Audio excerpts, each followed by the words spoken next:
안녕하세요. 사연 읽어주는 남녀, 옛 이야기입니다. 오늘도 와주셔서 감사합니다. 구독과 좋아요는 채널 운영에 큰 힘이 됩니다. 꼭 부탁드리며 오늘의 사연 시작하겠습니다.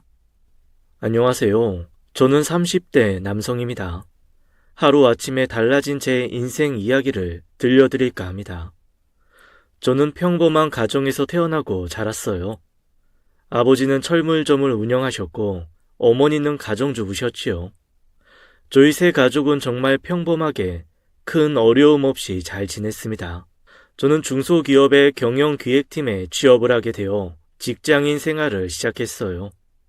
제가 취업한 지 1년쯤 지났을 때 아버지가 갑작스러운 교통사고로 돌아가셨습니다.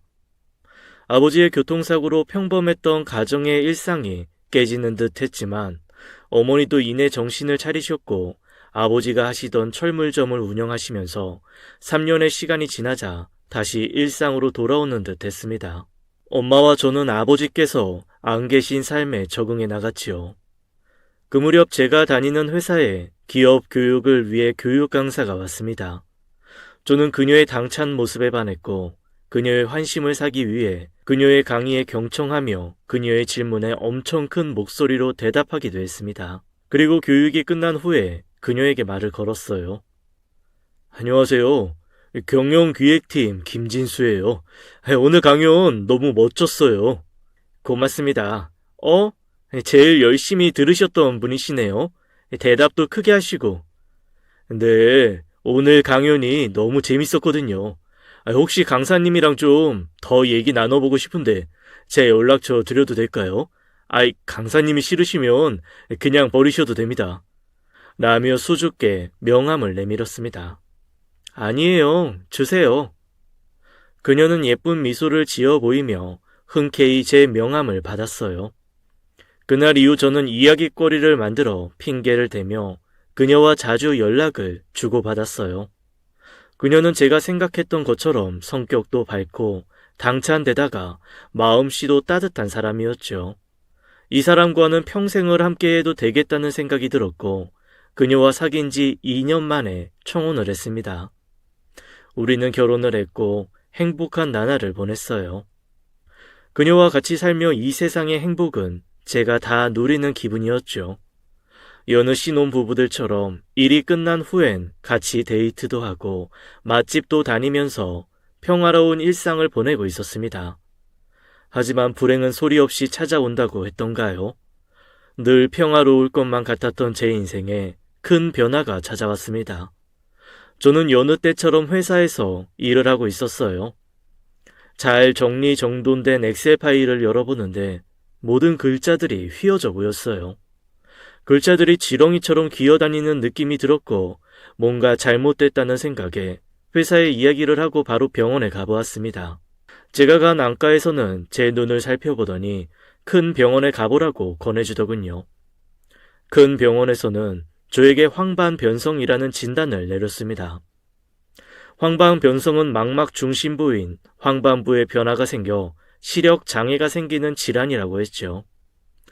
황반의 기능이 떨어지면서 시력이 감소하고 심하면 시력을 잃기도 하는 질환이라고 하더군요. 아직 황반변성에 대해 알려진 게 많지 않아 원인도 불명이고 이렇다 할 확실한 치료법도 없다고 했습니다. 고작 주사 몇 대로 약간 좋아지거나 병의 진행을 막을 수 있는 정도라고 하더군요. 이런 청천벽력 같은 소식에 저는 앞으로의 일이 무척 걱정되었어요. 처음엔 아내에게 말을 할 수도 없었고 혼자서 몰래 병원에 치료를 받으러 다녔습니다. 하지만 저에게 주사와 약물은 아무런 효과를 내지 못했고 아주 짧은 시간에 제 눈은 시력을 잃어갔어요. 어느 날 아침 아내가 건네주는 주스 잔을 놓쳐서 컵을 깨던 날 아내에게 말했습니다. 여보, 나 사실 눈 시력을 잃어가고 있어. 나 황반변성이래. 당신한테 너무 미안해. 결혼한 지 얼마 안 됐는데 당신한테 짐스러운 사람이 돼서 정말 미안해. 묵묵히 제 얘기를 듣던 아내는 여보, 그동안 나한테 말도 못하고 많이 힘들었겠다. 걱정하지 마. 우리 이 시련 잘 헤쳐나갈 수 있을 거야. 우리 아직 젊잖아. 그리고 내가 당신 옆에 있잖아. 아내의 말에 없던 용기도 생기는 것 같았습니다. 하지만 시간이 지나 저는 더 이상 회사를 다닐 수 없는 상태가 되었고 자진 퇴사를 한 후 집에서만 시간을 보내게 되었습니다. 이때 제 눈은 한쪽 눈은 시력을 잃었고 나머지 한쪽 눈은 흐릿하게나마 사물을 구분할 수 있는 정도였죠. 하지만 마지막 희망이었던 제 한쪽 눈마저 시력을 잃었을 때 저는 더 이상의 일상생활도 어려운 상태였습니다. 아내는 이 사실을 어머니께 알렸고 어머니께서 저희 집으로 들어와 사시며 저를 돌봐주셨어요. 저는 어머니와 한 집에서 지내는 동안 매일 술을 마셨고 어머니도 그런 저를 말리지 못하셨습니다.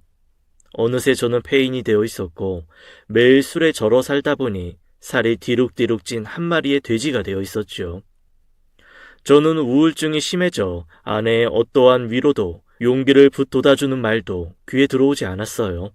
성격도 예민해져서 툭하면 아내에게 시비를 걸고 자격지심에 상처되는 말도 무수히 많이 했습니다. 아침에 향수 냄새를 풍기며 출근하는 아내를 보며 누구한테 잘 보이려고 향수까지 뿌리고 나가?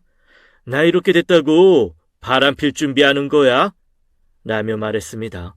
그리고 아내가 퇴근해서 돌아올 땐 아직 도망 안 갔네? 라며 비수를 날리기도 했죠.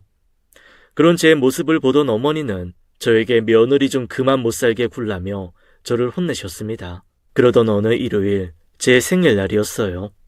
아내가 차려준 밥상에서 밥을 먹으려는데 밥도 제대로 못 들고 반찬도 못 집어 먹는 제 자신이 너무 한심해서 밥상을 뒤엎어버렸습니다. 그날 처음으로 아내는 저에게 큰 소리로 화를 내더군요. 제발 작작 좀 해. 당신 눈 안 보인다고 나한테 이렇게 막대해도 되는 거야? 나도 이제 당신 수발 드는 거 지긋지긋해. 죽고 싶은 건지 살고 싶은 건지 당신 마음대로 해. 다음날 아내는 짐을 싸서 나가버렸습니다. 그날 전 눈도 잃고 직장도 잃고 아내도 잃은 모든 걸 다 잃은 사람이 되었죠. 그런데 아내는 이미 절 떠날 작정을 하고 있었던 건지 다음날 집으로 우편물 하나가 왔는데 그건 바로 저희 집을 담보로 대출을 낸 것에 대한 이자를 납입하라는 우편물이었습니다. 결혼할 때 아내에게 프로포즈를 하며 제 아파트 명의를 아내에게 이전해 주었었는데 아내는 그 집을 담보로 대출을 내고 짐을 싸서 절 떠난 거였죠. 저와 어머니는 그런 아내를 괘씸해하며 함께 아내 욕을 했습니다. 어머니도 그렇게 안 봤는데 며느리가 어쩜 이럴 수 있니? 너도 하루빨리 정신 차려서 보란듯이 잘 살아야지. 라고 말씀하셨습니다. 하지만 전 아내가 떠난 후에 더욱더 삶의 의미를 느끼지 못했고 그저 죽고만 싶었어요. 그래서 수없이 자살 시도를 했죠. 어머니가 마트에 장 보러 가신 틈에 목을 메어도 보았고 잠들기 전 수면제 수십 알을 삼켜도 보았지만 번번이 실패했습니다. 나중엔 죽는 것도 마음대로 안 되니 화가 나더군요.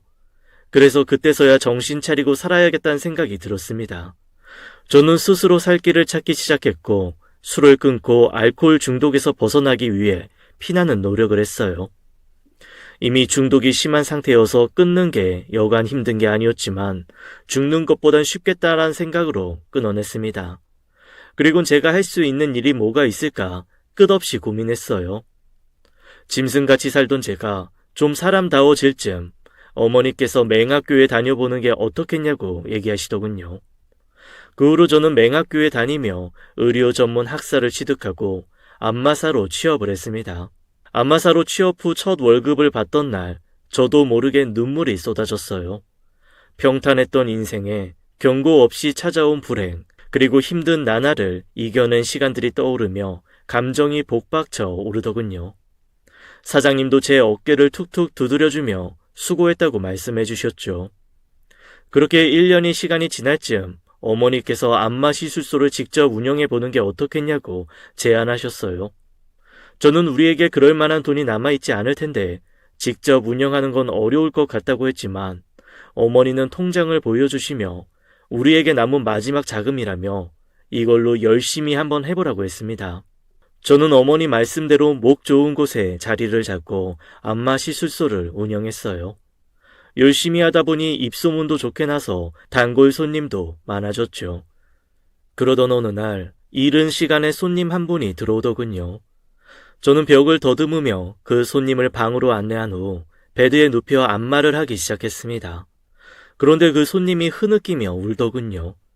저는 제가 안마를 너무 아프게 해서 우는 줄 알고 당황하며 연신 죄송하다고 했습니다.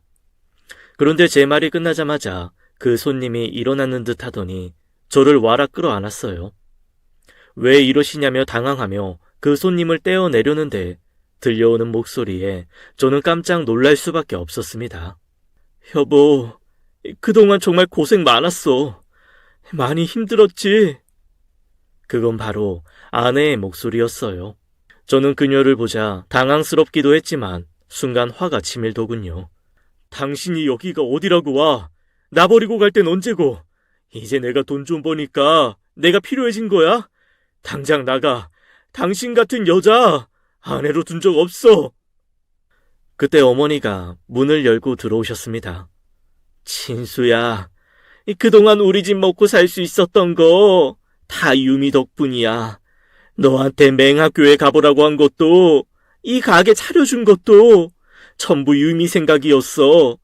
그동안 엄마랑 유미랑은 연락하면서 지냈어. 그날 유미가 짐 싸서 나갈 거라는 것도 엄마는 다 알고 있었다. 너 정신 차리게 하려고 엄마랑 유미랑 같이 널 벼랑 끝으로 몰아세운 거야. 저는 어머니의 말을 듣는데 눈물이 자꾸만 나왔습니다. 여보, 그동안 정말 고생 많았어. 그리고 당신한테 상처 주고 말없이 이렇게 오랫동안 떠나 있어서 미안해. 아내의 말에 참았던 눈물이 쏟아졌습니다. 지나간 시간들이 주마등처럼 지나가더군요. 알고 보니 아내는 제가 회사를 그만두던 날 아내 회사도 경영이 힘들어져서 회사를 나오게 되었고 공부방을 운영하기 위해 집담보대출을 받아 집 한 채를 구했다고 합니다.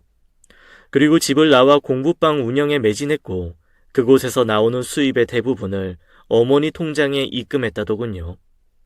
이런 사실을 저에게 말하지 않은 이유는 제가 점점 망가져가는 모습에 인생의 전환점이 필요하다고 생각했고 자신이 남편을 떠나면 분명 달라질 거라고 믿었다네요. 당신 자살 시도했다는 소식 듣고 마음이 많이 흔들렸어. 다시 돌아갈까 100번도 더 고민했어. 그런데 계속 버티고 또 버티길 잘했다. 당신 이렇게 살아줘서 고마워. 사실은 그동안 아내가 제 곁을 떠났다는 사실에 늘 마음의 상처를 품고 살았습니다. 아내와 어머니의 이야기를 듣고서 한바탕 눈물을 쏟아내고 나니 열렸던 상처가 닫히는 기분이 들더군요. 여보, 그동안 내가 못되게 굴어서 미안해. 사실 당신이 나 버리고 떠날까봐 무서웠어. 이제 우리 같이 살자. 나 정신 똑바로 차리고 살게. 저는 그날 가족들과 함께 부둥켜 안고 목 놓아 울었습니다. 한참을 울고 나니 마음의 상처도 모두 씻겨 내려간 듯 했죠. 나중에 아내가 말하길 제가 자리 잡을 때까지 안 나타날 생각이었다네요. 그런데 제가 생각보다 너무 잘해줘서 빨리 만날 수 있었다더군요. 만약 제가 정신 못 차리고 지금까지 사람 구실 못하고 있었다면 어땠을까 생각하면 눈앞이 아찔합니다. 지금은 아내와 한 집에서 같이 살며 예전 신혼 때처럼 잘 지내고 있어요. 아내가 운영하는 공부방은 너무 잘 돼서 매달 정원이 다 찬다고 합니다. 그래서 집 담보 대출도 금방 갚고 제 가게 차리는 비용까지 만들 수 있었다네요. 똑 부러지는 아내는 사막에 혼자 놔둬도 살아남을 것 같은 강인한 사람입니다. 그런 아내도 그 시절 이야기할 때면 울컥하는지 눈시울이 붉어지곤 하네요. 남몰래 눈물 흘리며 열심히 살아온 이야기를 꺼낼 때마다 저희 부부는 웃기도 울기도 합니다. 지금은 아내가 임신을 해서 곧 막달이에요. 우리의 아이가 태어나면 비록 얼굴은 볼 수 없지만 하루라도 빨리 아기를 만나고 싶습니다. 사건, 사고는 언제 어떻게 누구에게 들이닥칠지 알 수 없는 것 같아요. 평범하고 평탄했던 제 인생에 벼락 같은 사건이 생겼던 것처럼요. 하지만 가족에 대한 신뢰와 믿음으로 이렇게 다시 살아가는 저도 있다고 알려드리고 싶었습니다. 그리고 사랑하는 제 아내에게 고맙다는 말을 하고 싶네요. 여보, 당신이 내 아내여서 정말 고마워.